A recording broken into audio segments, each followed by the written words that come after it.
joined by Wendy and Brooke with the Seattle Somatic Healing Network. Welcome, Brooke. Can you please introduce yourself with your name, pronouns, title, and what brings you to the call today? Yeah, my name is Brooke Stepp, and my pronouns are they, them. And I'm a somatic practitioner and somatic therapist in Seattle. I'm also an organizer and activist, a long time one.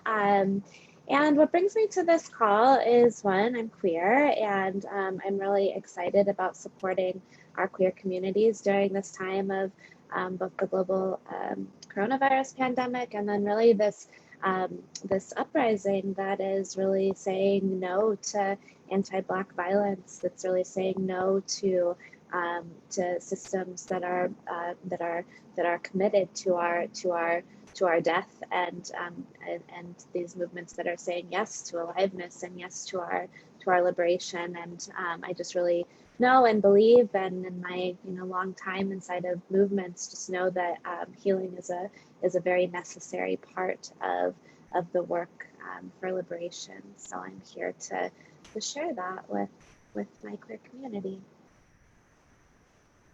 Thank you. And Wendy, can you please introduce yourself with your name, pronouns, title, and what brings you to the call today?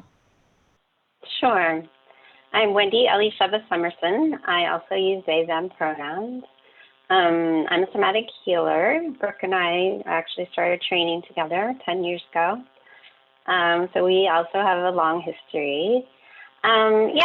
Like Brooke, I am also an activist and organizer. A lot of my work has been with the Seattle chapter of Jewish Voice for Peace. I'm working to support Palestinian liberation and freedom. And so I've been an anti-racist organizer a long time. I feel like one of the ways that we as politicized healers can support this moment and this movement is by supporting people, activists, organizers, especially our queer community and everyone involved in the uprisings. So I'm excited to be here and excited for this conversation to happen. Thank you so much for those great introductions. Today we'll be doing things a little bit differently on this call, and we'll be starting and ending our webinar with some embodied practices led by our guests today. And so Wendy, would you like to get us started? Yeah, absolutely. So I'm going to lead us in something called a centering practice. And a centering practice is a way to come into our bodies. It's something we use to get present, open. We want to be connected to ourselves. We want to be open to connection with others. And we want to invite feeling our own aliveness. So we center both to get into our bodies, and we center often around our purpose so that we're moving towards and from what we care about. So centering is one of the central practices in somatics that I do every day, and most of my clients do it every day. And it is a way to get embodied. So I'm actually going to stand for this. You can practice this sitting, standing. You can also practice it lying down. Good. So we're going to start by just taking some deeper breaths. And we're just letting our energy and attention come into our bodies. And we might do that at first by just breathing all the way down and feeling our feet on the ground, feeling gravity. And with centering, the first thing we always do is a body scan. So we want to just notice how are we in this moment. And we do that by feeling for our sensations. So we can start by just feeling the temperature of the air on the surface of our skin. And then we can notice, what is it like deeper inside? What's the temperature more in towards our core somewhere?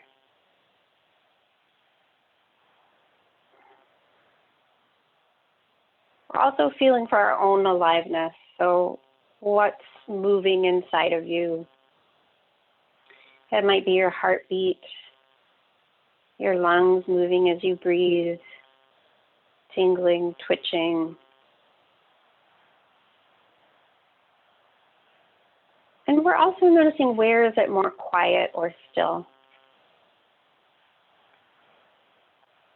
So we do temperature, we do movement, and we're also feeling for pressure. Where do we feel tightness? We might feel it in our jaw or our shoulders. And just noticing. And then where do we feel more openness, more space to be ourselves?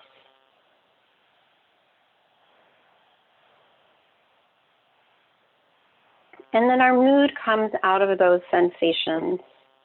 So just noticing as we arrive together in the space, what is the mood that you're arriving in? So the body scan gives us sort of a snapshot of how we are in this moment. And then from there, we consciously center. And here's where we're really trying to get more deeply connected with ourselves and our purpose. So if you want to bring a hand an inch or two below your belly button, that is literally your center of gravity. And this is the place where we want to hold what we care about and create a space inside of ourselves that's kind of like a home base. This is where we come back to when we're triggered. This is where we want to hold our values. So from this space, an inch or two below your belly button, you're just going to start to breathe, feeling your center from the inside out, like you can meet your own hand with your breath, energy, attention. And then we're going to center in 3 dimensions, and the first is our length. So from our center, we're going to relax down into the ground, really letting our energy go down those long bones of our thighs, feeling the earth beneath us. And if you're sitting, really feeling your sit bones, feeling your connection to gravity. Gravity is the force that's always holding us, right? So as we extend down, we're feeling for the earth, the land. We can send gratitude to the Dawamish.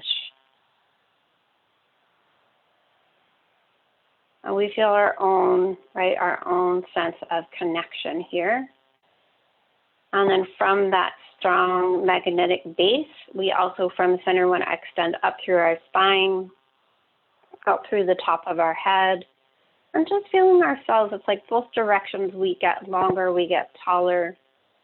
We feel both the earth, and as humans we are upright, so we also get to feel the sky, the treetops, the clouds, the sun. And just letting ourselves really lengthen here. The metaphor is that we are lengthening into our dignity and the dignity of all beings. We all are deserving of respect. And this moment we're in is so much about the dignity of Black folks. And so whatever our identity, we want to put our own power and our own dignity into that struggle for the dignity of all beings, especially Black folks. And then holding that vertical line, we're going to take our energy out into our width. And so here you can start by just softening your gaze, taking in more on either side of you.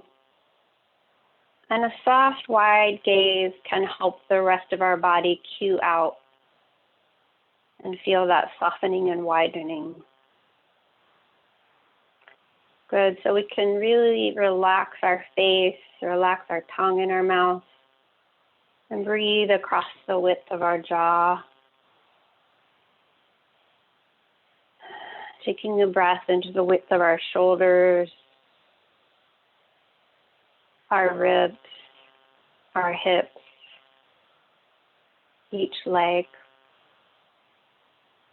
And in width, we're coming out from the midline, just being full all the way to our edges.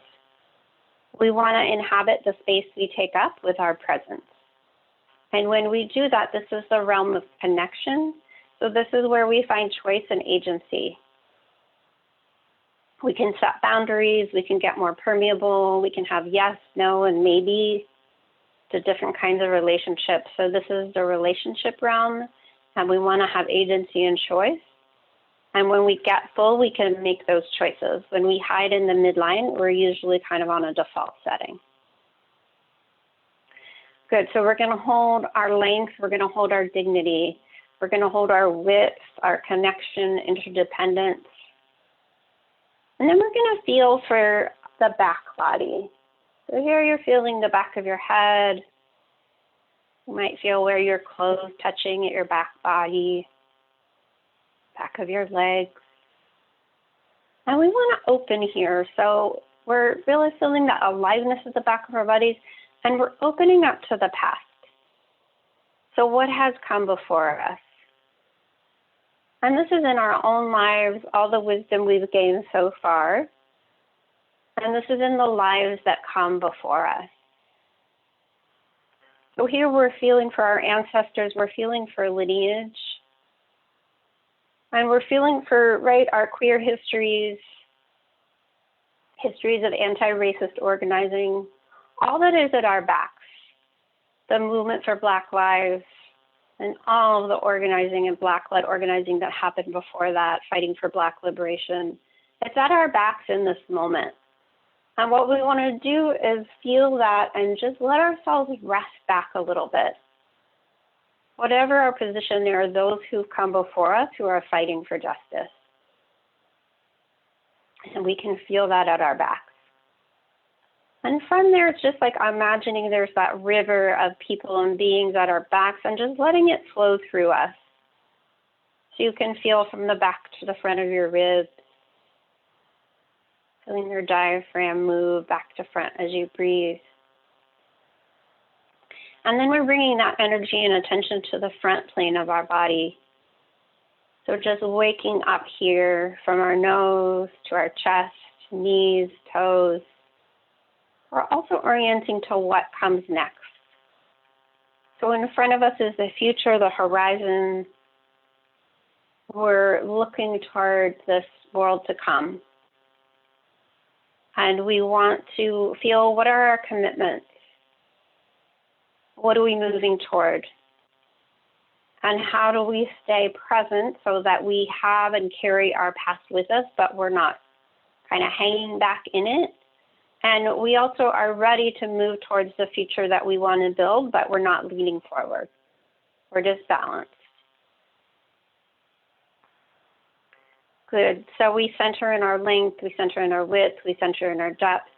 And then finally, we often center in our commitments, is what we call them, or what do we care about? What matters to us? So as we start to close the practice, you can bring one hand to your heart if it feels right, and one hand to your center of gravity. And just noticing for a minute, if you breathe into your hands, what's here for you in terms of what are you fighting for? What matters to you? What's your intention for the next hour?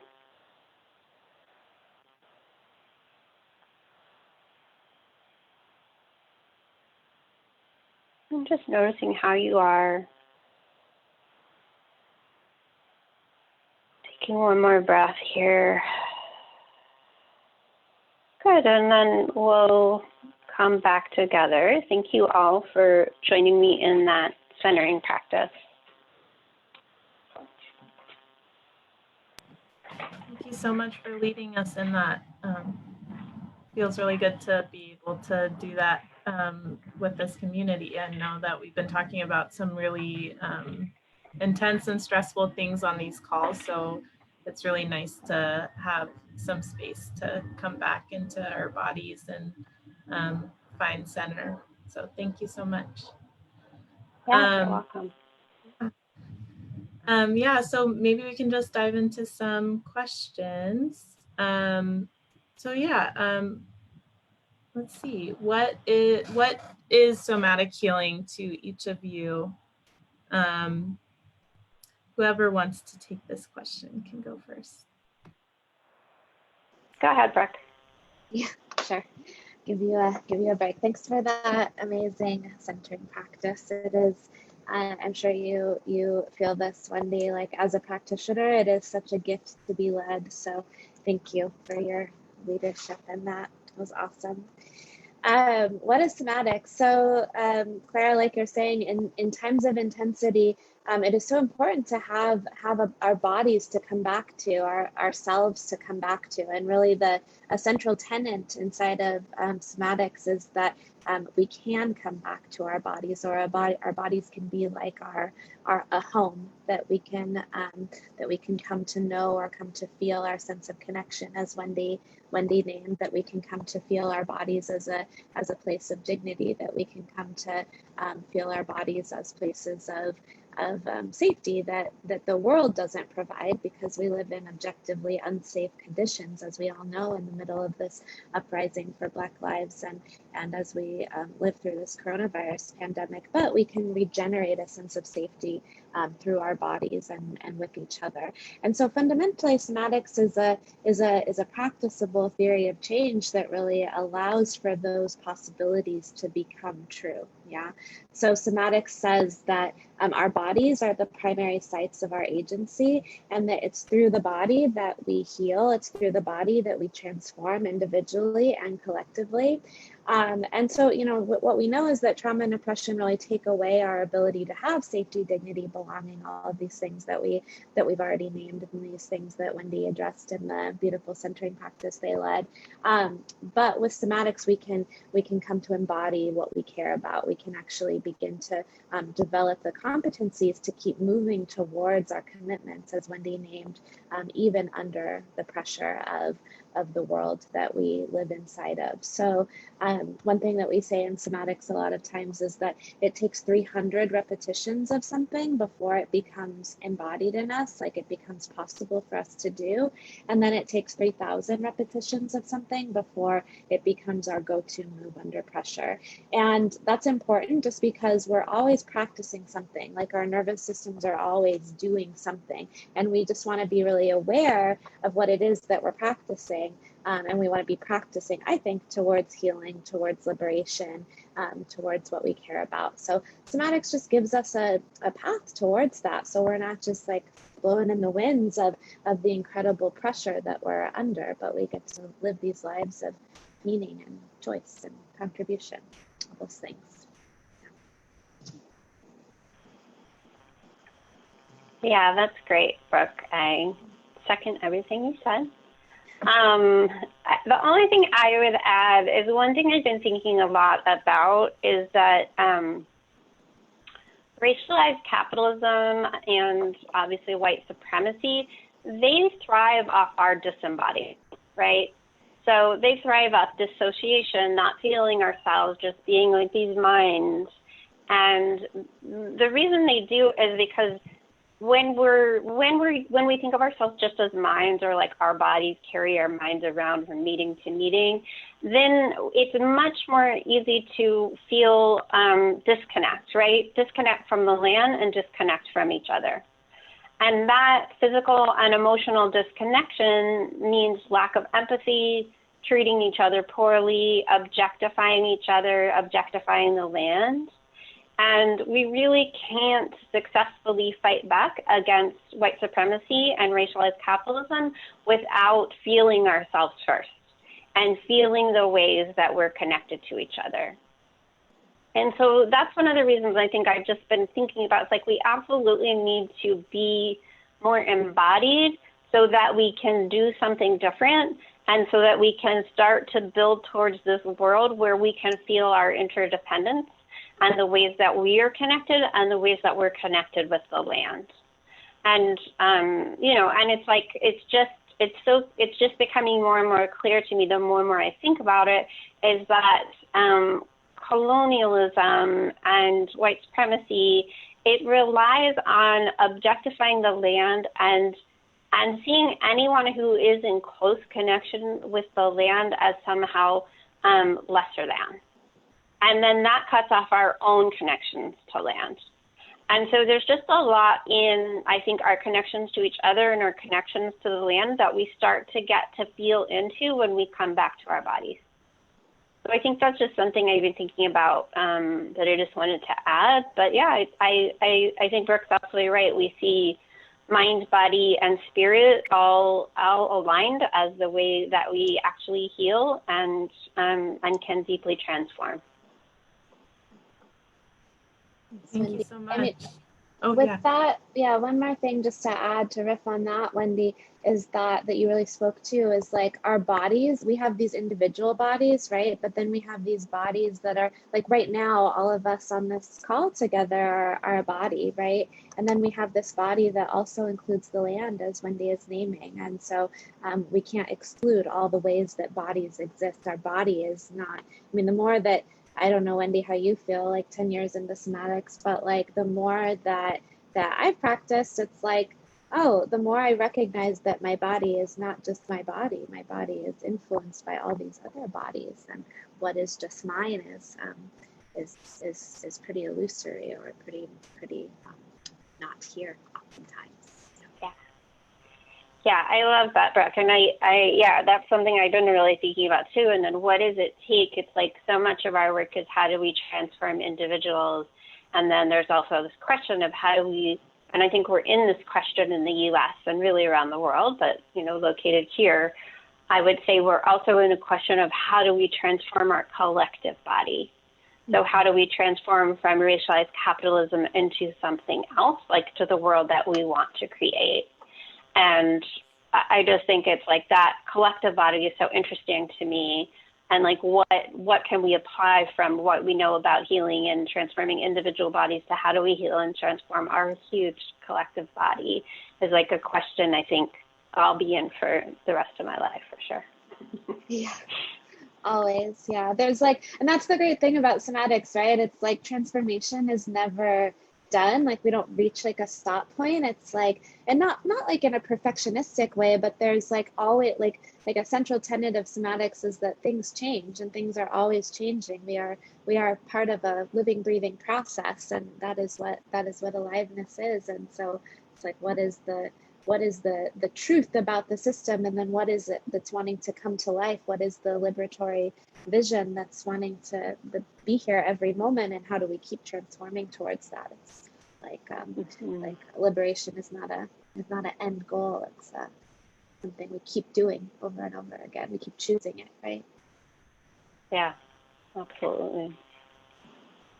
Yeah, thank you so much for all of those thoughts. I think it kind of leads into the second question that we had, which is what does somatics have to offer this current moment? I think both of you started speaking to this, but maybe we can go a little bit more specifically into like how somatics can support people and our collective body, right?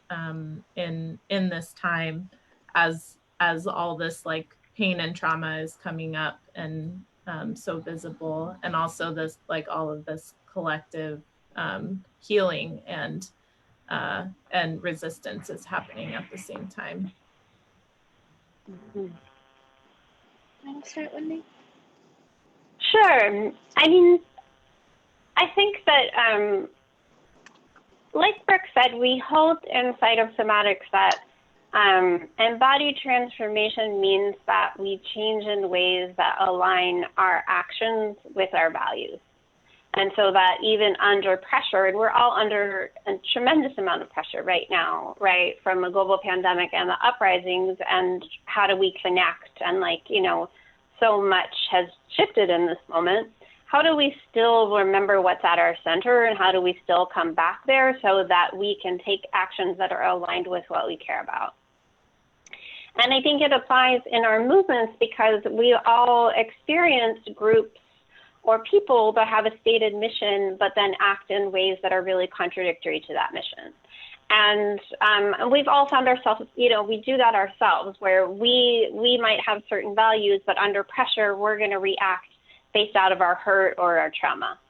And so I think somatics is so useful in this moment to keep helping us remember what is it we care about, and practicing in our bodies coming from that centered place instead of a reactive place where we're constantly reacting to everything around us. And there's, you know, it's like a trigger a minute these days, right? everything is shifting so fast. And so how do we keep coming back so that we can not just talk the talk in our movements, but walk the walk, or, you know, be the change that we're seeking to make in the world.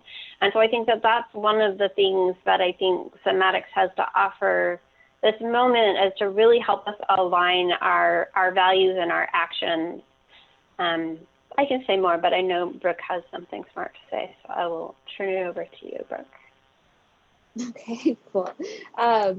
Yeah, I just to keep going with that, ripping off of you too, Wendy, is that, yeah, I think you're getting to this point that our ideas give out under pressure, and so we need embodied competencies to lean back on. And so often, you know, I think about in my political communities that are sometimes very like, well, in all of our political communities that are very like ideology heavy, it's like, what does that actually, like, what is the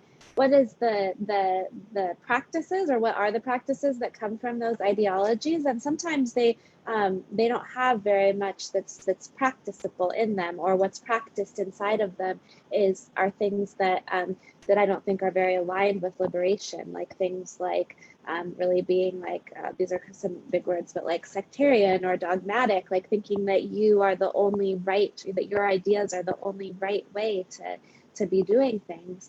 And you know, fundamentally, if that worked, we would be living in a different world right now. And those are really that is really the shape. I mean, like, that dogmatism is really the shape of racialized capitalism, as Wendy is naming. So, you know, we really need a whole different set of practices that really come from a place of liberation. A couple more things with that is, like, you know, inside of somatics, we hold that we cannot we cannot be free as individuals without political freedom, without economic freedom, without really a fundamental transformation of the social context. So there's only so much freedom that can be had individually, and vice versa, right? There's only so much freedom we can have collectively if all of us are operating, or the vast majority of us are operating from a place of domination and abuse, right?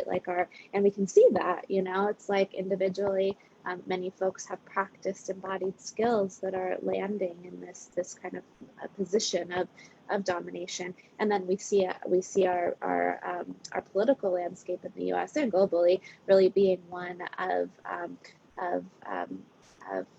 moving towards fascism and very much like right-wing reactionary ways of understanding the world and ways of moving inside of the world. So it's just very, very essential. And then, you know, when in this moment, when we're really talking about abolition, and when so much of our politics is really focused on abolition, I believe that somatics, like, it just we have to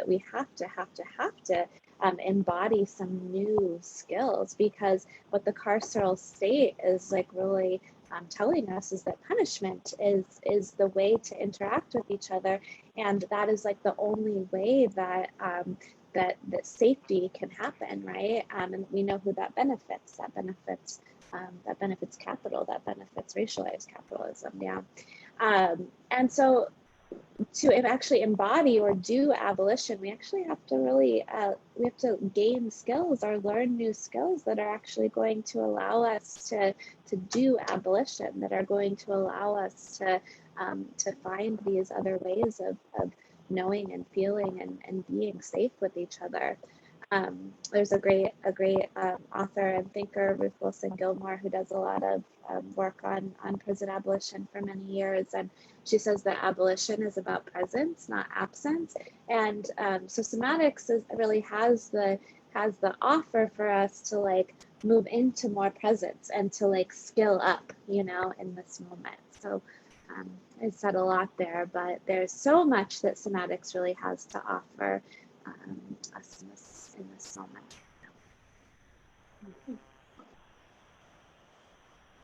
Thank you so much.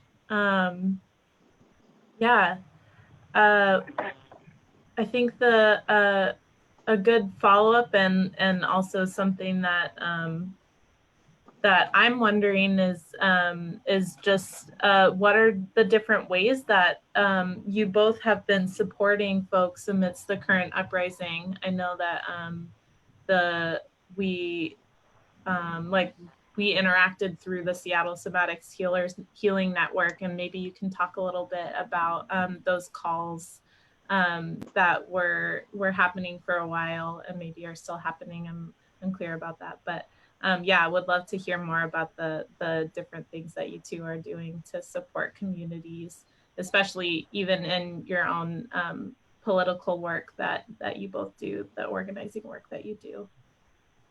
Mm-hmm. Well, the Seattle Somatic Healers Network, I mean, shout out to Devin Delania, who brought us together as a group of somatic healers to, we were offering weekly and then bi-weekly and then monthly calls. And then we've actually taken a break because so many of us were working so much and being overextended around the uprising. And I think one day we will start those again, but they were just like free sliding scale calls where you could pay $0 to whatever you could afford to just like be in somatic practice together. And so at a time when people were so isolated, we were having weekly 2-hour Zoom calls so that people could do centering practices together. And we offered lots of different practices to offer spaces to connect and spaces to build our resilience. I think another way, like I also support a lot of organizers and activists, and I know that Brooke does too. And, you know, I think there's work to be done supporting white people not to be in a freeze in this moment, because I think it's so easy to get overwhelmed by shame about the ways that we benefit from white supremacy. And so I think it's really a moment where I'm helping a lot of white folks move through their shame, so they can show up and be present and put their power and their life force behind this movement without like collapsing or freezing. And so I think that's one thing. And then helping and supporting folks of color to be resourced and resilient in a time where everyone is, you know, being called to do so much. And there's so many triggers and there's so many demands. And so, you know, and helping everyone be resourced and resilient. So Brooke and I have also been part of a healing justice network, but I will let them say a little bit more about how we've been supporting people through that. Sure, thanks, Wendy.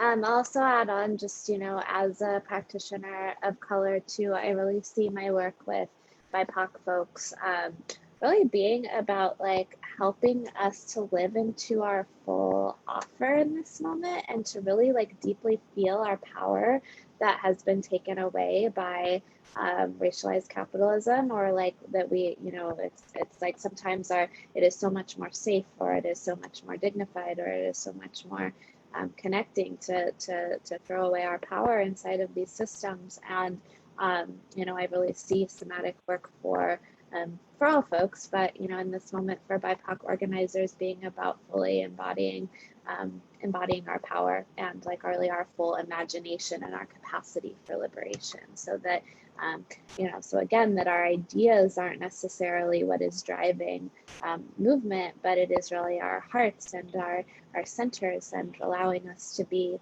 all in, especially as we know that like really the shape of movement is often to like as the pressure comes in, the shape of movement is to get a little more fighty and infighty, and it's like, how do we keep expanding out? So yes, like I certainly do that in my individual private practice with folks, and I also run some groups where that is definitely the intention as well, is really to give folks that resilience and that sense of aliveness in this moment.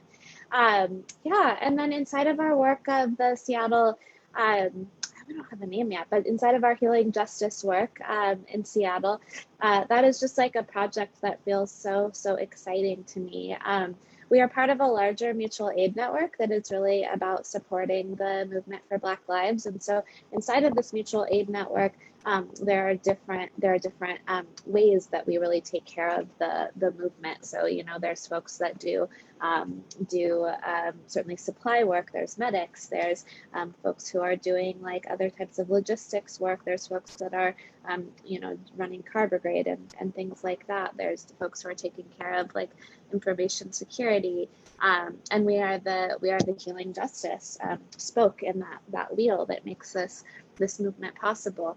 And I mean, just like really like shout out to young people in this moment, because this network was the network that we're part of it was started by young people, and they were like, we have to have healing justice as part of this network. And so, you know, then several of us BIPOC practitioners got called in to create this this healing justice network inside of the wider mutual aid network.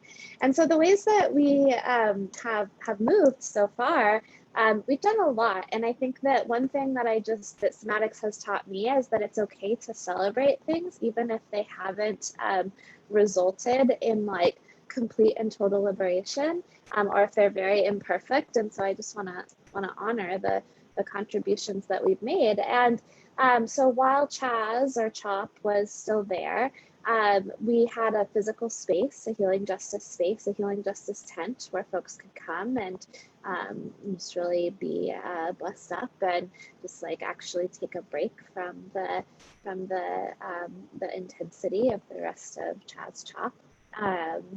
We did that. We also started a semi-regular offering that first happened at Cal Anderson and then moved to Jimi Hendrix Park, and still happens every so often. That is really about offering organizers, activists, folks involved in the movement for Black Lives to have a space to go to heal collectively together. And so those always happen, so far at least, on Sunday afternoons. And those have just been like really, really beautiful places where somatic practice has happened, and somatic practice has been offered as a way of feeling that collective power and like really moving the impacts of trauma through our nervous systems.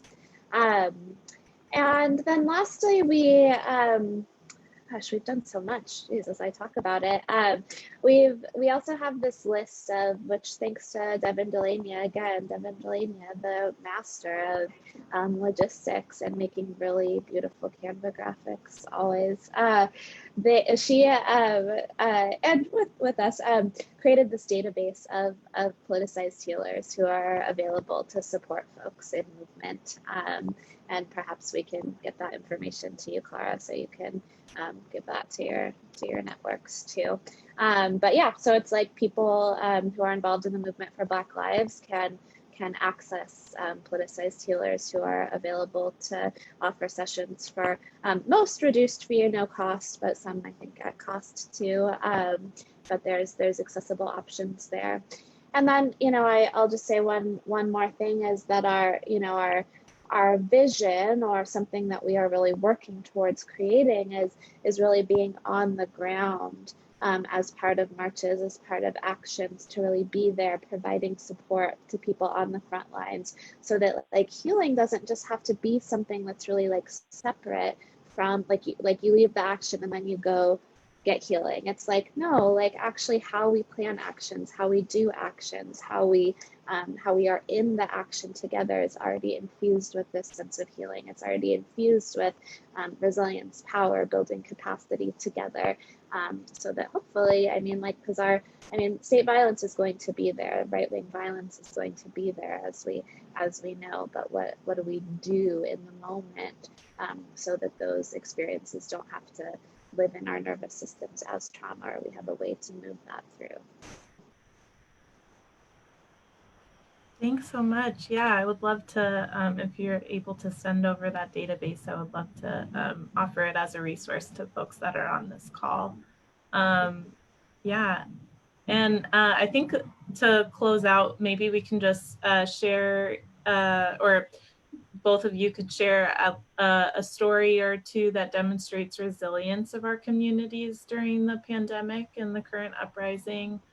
Just anything that comes to mind that was a learning during this time, or something that was, something that just demonstrated how just communities that are resisting and healing together in this moment are being resilient.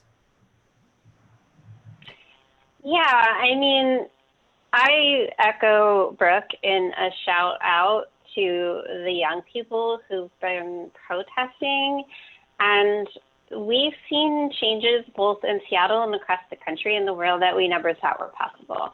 It shows how resilient our communities are that we were able to kick cops out of schools, kick the police union out of the King County Labor Council, push out the chief of police, make a plan to close the youth jail, shrink the police force, shrink police wages, and sweep the people who are houseless. I mean, in such a short span of time, I just have to say that, like, in the middle of a global pandemic, so much has been possible. We've seen white supremacist statues coming down, more push for reparations. Like, I don't think any of this could happen without people's power and resilience, and especially young folks. You know, at a time where you're risking your health to be out on the streets, they've been out on the streets every day, every night.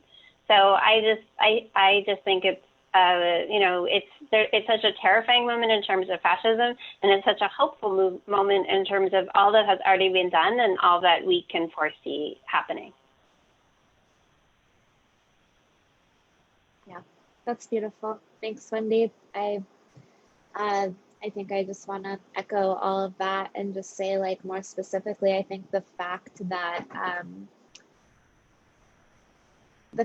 that in Seattle we, you know, basically took over. I mean, despite what Chaz or Chop turned into, the fact that we actually kicked police out of their precinct is huge. Yeah. And I say that, you know, and I focus on Chaz Chop just because Gay City is in Capitol Hill, and, you know, and I'm in Capitol Hill. My practice is in Capitol Hill, and I live in Capitol Hill.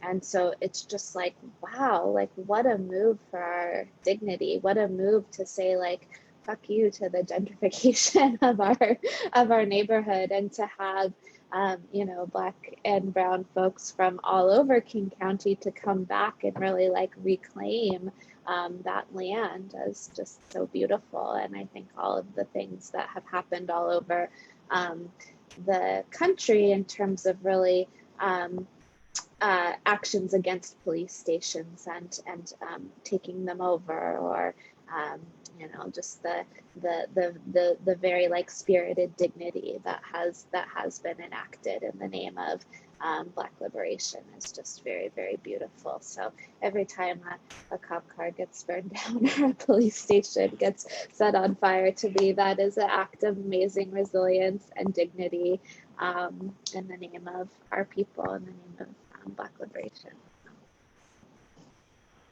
Yeah, thank you. Yeah, actually, when Chaz and Chop were in its prime, Gay City's front doorway got smashed, and for whatever reason, and folks from the occupied area came over and like stood watch until the landlord came and got a plywood to put in front of the door. So it was an amazing act of community to be able to just show up, like, with 7 people and, like, stand to protect the space and yeah, support the community that's there. So yeah, I think it definitely was a win to be able to have a space like that, even for a short amount of time. Thank you both so much for all of your words and all of this beautiful healing space that we've had on this call together as well. I think, yeah, if Brooke, if you would like to lead us in a closing practice. I think this has been a wonderful call, and I'm so grateful to have had both of you as guests today. Thank you so much. Thank you, Farah. Thank you, Wendy. I'm going to lead us in a shorter somatic practice, which is really about gratitude. And so in somatics, we say that we can embody these new competencies. And I don't mean gratitude in this, like, kind of like lighthearted way that is, like, you know, fluffy. I mean, like, gratitude that is like a deep thankfulness and a deep acknowledgement of the way that we hold each other, the earth holds us, the way that that we hold ourselves. And so that, I think, is an essential piece of healing, of really being able to drop into the reality or the realness of what is holding us and how we hold each other. So this practice of gratitude is really going to be about that. And so wherever you are, I'm going to stand again for this practice, but you can be sitting, standing, lying down, however you would like to be is good. And wherever you are, just feel what's making contact with something. So if it's the ground or your sit bones or whatever it is, just let yourself drop in there. And you can take a couple breaths. And you can direct them to your center, that place that Wendy invited us into earlier, that place of our center of gravity. And then from your center, just go ahead and let yourself bring some aliveness into your hands. Okay, so it's like, can you imagine or can you actually feel that there's a line of energy all the way from your center into your arms, down your arms, into your fingertips. And from there, we're just going to extend some gratitude up towards the sky, towards the sun, towards weather, towards birds and clouds. Just really letting that out all the way through our bodies. Again, really acknowledging that that those things hold us, that those things are here. They're part of the world we live in. They're part of our path towards liberation.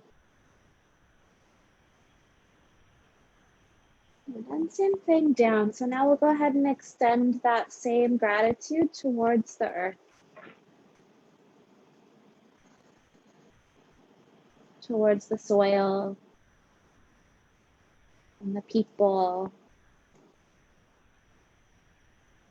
who have come before us on this land, the grass, the water,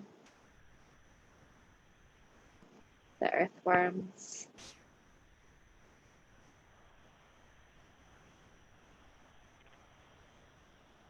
The vegetables, the fruits. Sometimes in a place that Wendy and I practice, there's a lot of cows, and so we have gratitude for the cows here.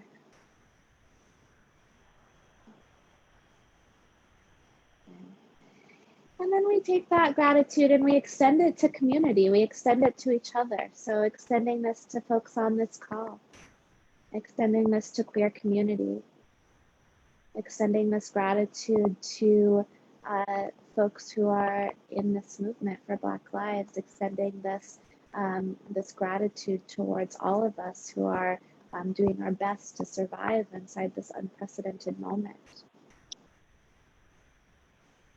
Extending towards the people who make you possible, perhaps to the people at your back, like Wendy invited us into.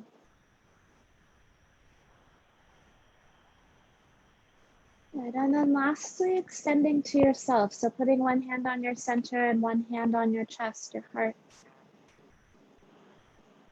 And it's like collecting all of that gratitude that you just cultivated, and here it is for you. Being grateful for yourself, for your contributions, for your competencies, for what you bring to the world, for what you bring to people, for what you bring to yourself.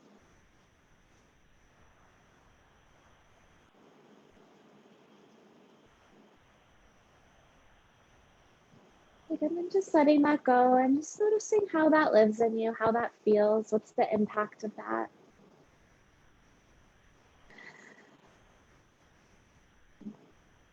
And that's a practice that you can be in at any time. It's like, oh, let me bring in a little gratitude. Thank you. Much. That was wonderful. I'm so grateful to, I was extending a lot of gratitude to you both for being on this call and for sharing your wonderful practices with our community. Thank you so much for being here. I know I closed 5 minutes after I said I would, but Brooke, if you want to hop off, feel free. I know you have another appointment. Thank you so much for everything. Thanks, Brooke. I'm just going to close us out with some words. So obviously, Wendy, thank you so much for being on this call and for all of the work that you do for our communities. We're so lucky to have you. And to our audience, we will follow up via email with a brief evaluation survey and any resources mentioned on this call. And also please remember that Gay City is still offering services such as HIV testing, PrEP clinic, healthcare navigation, and resource referrals. If you are still seeking support, please contact us today at 206-323-LGBT or visit gaycity.org/coronavirus. And lastly, we will be taking a short break from queer community conversations to do some planning and revamping. So please stay tuned for upcoming information on QCC's return by visiting gaycity.org. Thank you everyone so much for joining us today. My name is Clara Duffy and we'll see you next time. Thanks so much. Thank you. Bye. Bye.